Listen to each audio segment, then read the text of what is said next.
आपको बताएं, पाक भारत सीजफायर के बावजूद पूरा भारत आज भी फ्रस्ट्रेशन का शिकार है। मौजूदा हालात में भारत की तरफ से शरारत खारिज उस इम्कान नहीं है और मुआहदों की पासदारी के हवाले से भारत का माजी का रिकॉर्ड भी अच्छा नहीं है। मौजूदा सूरत हाल में पाकिस्तान को मुकम्मल तौर पर चौकन्ना रहने की ज़रूरत भी है।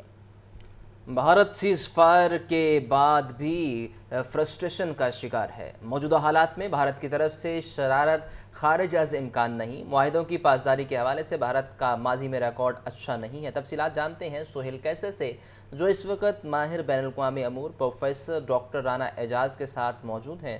जी सोहेल, बताइए क्या कहना है डॉक्टर साहब का। हमारे साथ इस वक्त बैनुल अक़वामी अमूर के माहिर प्रोफेसर डॉक्टर राना एजाज साहब मौजूद हैं। कुछ उनसे जानने की कोशिश करते हैं।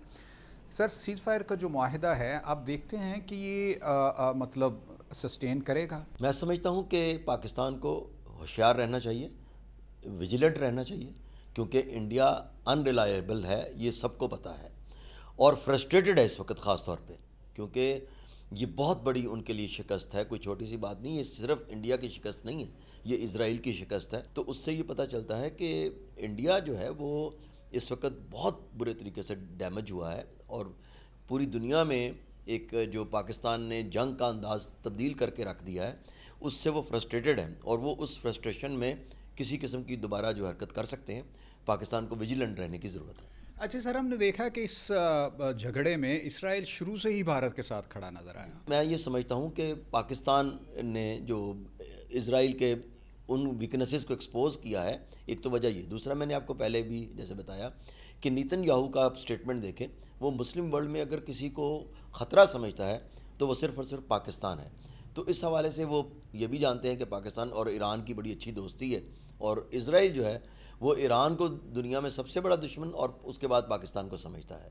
तो यही एक वजह हो सकती है कि वो जो है इंडिया के साथ बिल्कुल शुरू से ही खड़ा है, क्योंकि पाकिस्तान इसराइल का दुश्मन है, तो दोनों का जो दुश्मन एक है, तो इसलिए वो दोस्त हैं।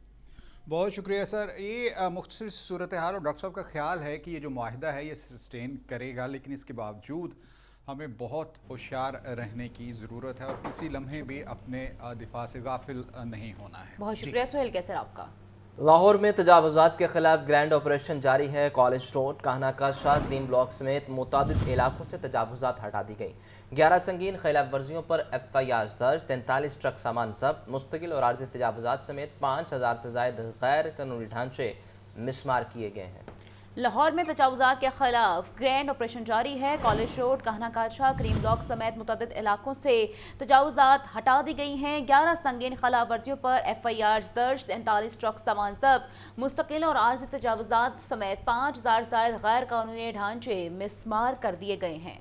तजावुज़ात के खिलाफ ग्रैंड ऑपरेशन बारे आपको अपडेट कर रहे हैं। ये मनाजर भी टेलीविजन स्क्रीन पर आप देख सकते हैं। कॉलेज रोड, कान्हा काशा, क्रीम ब्लॉक समेत मुतअद्दिद इलाकों से तजावुज़ात को हटा दिया गया है। 11 संगीन खिलाफ वर्जियों पर FIR दर्ज की गई हैं। 43 ट्रक सामान भी जब्त किया गया है।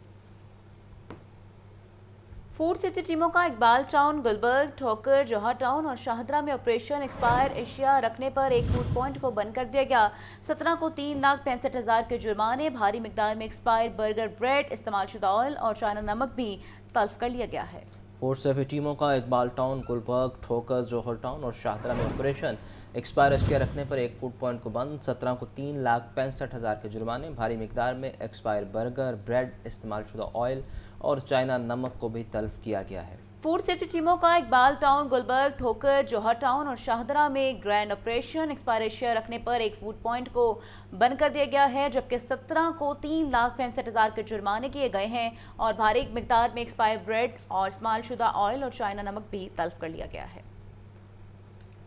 दुनिया जानती है कि जाफर एक्सप्रेस हमले में कौन मुलव्विस था। भारत को मुंह तोड़ जवाब देने पर पाक फौज को खराज तहसीन पेश करते हैं। स्पीकर कौमी असम्बली सरदार अयाज सादी का तकरीब से खिताब, मजीद कहा भारतीय जहरियत के जवाब में कौम मुत्तहिद होगी। वज़ीर आज़म ने दुनिया भर को भारत की असलियत दिखाई। जंग में इस्लामी ममालिक पाकिस्तान के साथ खड़े थे, हमें दुश्मन की ताकत का मुकाबला मुत्तहिद होकर करना था। मजीद क्या कहा, आइए आपको भी सुनवाते हैं। खराज तहसीन पेश करता हूँ आप सबको जो आज इकट्ठे हुए। आज इकट्ठा होने के दो मकासद थे। पहला मकसद अल्लाह ताला का शुक्र अदा करें जो अल्लाह ताला को पाकिस्तान ने फतह दी है इस जंग में हिंदुस्तान के साथ। मैं आपकी वसातत से पूरे पाकिस्तान का शुक्रिया अदा करना चाहता हूं और खुसूसन मोहम्मद नवाज शरीफ साहब का। अगर वो पाकिस्तान को एटमी ताकत ना बनाते तो आज दुश्मन जो हमसे कई गुना ज़्यादा आबादी में, ताकत में, जहाज़ों में, टैंकों में है, हम ये फतह हासिल ना कर सकते। मैं खराज तहसीन पेश करता हूँ प्राइम मिनिस्टर पाकिस्तान को, मोहम्मद शहबाज शरीफ साहब को, जिन्होंने दुनिया के हर मुल्क को असलियत बताई। उन्होंने हर वजीर आज़म को, हर सदर को, हर बादशाह को बताया कि पाकिस्तान का मौक़िफ़ क्या है। मैं शुक्रिया अदा करूँगा मोहम्मद इसहाक डार साहब, deputy prime minister of Pakistan, जिन्होंने दिन रात जाग के राब्ते रखे सारे ममालिक से। जब हिंदुस्तान पे हमला हुआ तो पाकिस्तान ने भी उसकी मजम्मत की, हुकूमत पाकिस्तान ने मजम्मत की। हिंदुस्तान ने अपनी आदत से मजबूर इल्ज़ाम फिर से पाकिस्तान पे दे दिया, जबकि जाफर एक्सप्रेस में सब जानते, पूरी दुनिया जानती कौन मुलव्वस था जो जाफर एक्सप्रेस के ऊपर हमला हुआ।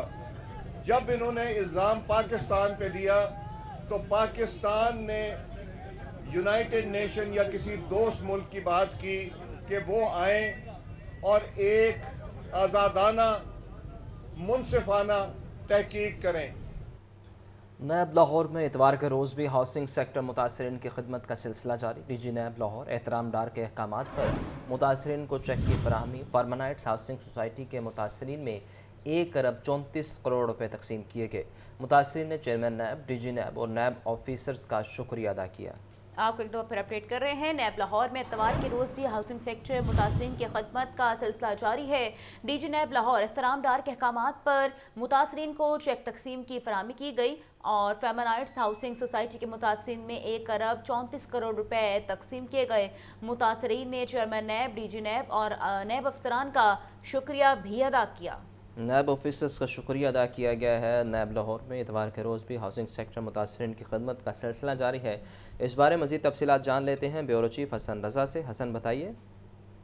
देखिए, नैब लाहौर में इतवार के रोज़ भी हाउसिंग सेक्टर मुतासरीन की खिदमत का सिलसिला जारी रखे हुए है। डीजी नैब लाहौर एहतराम डार के अहकामात पर नैब लाहौर में छुट्टी के रोज़ मुतासरीन को चेक फराहमी जारी है और मुतासरीन ने चेयरमैन नैब, डीजी नैब और नैब अफसरान का शुक्रिया अदा किया है। फार्मानाइट्स हाउसिंग सोसाइटी के 1440 मुतासरीन को अब तक 1 अरब 34 करोड़ पैसे जायद तकसीम किए जा चुके हैं और इसी तरह मजीद भी जो है वो फंड तकसीम किए जा रहे हैं। डीजी नैब लाहौर की ज़ाती कागजों के 22 अरबों रुपए की रिकवरी मुमकिन होने पर मुतासरा शहरी ने शुक्रिया अदा किया और कहा कि नैब में बगैर किसी दुश्वारी के चेक फराहमी का सिलसिला जारी है। नैब की जानिब से फराहम की गई सहूलियात से भरपूर तरीके से मुतमिन है। जी, बहुत शुक्रिया आपका सर साहब।